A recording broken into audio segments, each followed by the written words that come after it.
America में firing का एक और वाकया सामने आ गया। न्यूयॉर्क में एक शख्स ने फायरिंग करके 13 अफराद को शदीद जख्मी कर दिया। इब्तदाई तौर पर फायरिंग की वजह मालूम ना हो सकी। हुक्काम ने जख्मियों से मुतालिक मजीद तफसीलात जारी नहीं की। फौरी तौर पर हमलावर की गिरफ्तारी या हलाकत के बारे में कोई तफसीलात सामने नहीं आ सकी। अमेरिका में फायरिंग का एक और वाकया सामने आ गया।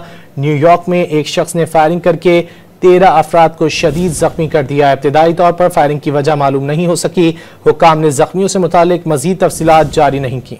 अमेरिका में फायरिंग का एक और वाकया सामने आ गया। न्यूयॉर्क में एक शख्स ने फायरिंग करके 13 अफराद को शदीद जख्मी कर दिया। इब्तदाई तौर पर फायरिंग की वजह मालूम ना हो सकी। हुक्काम ने जख्मियों से मुतालिक मजीद तफसीलात जारी नहीं की।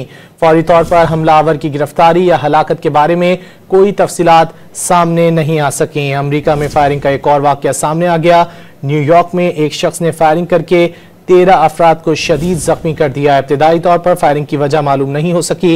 हुक्काम ने जख्मियों से मुतालिक मजीद तफसीलात जारी नहीं की।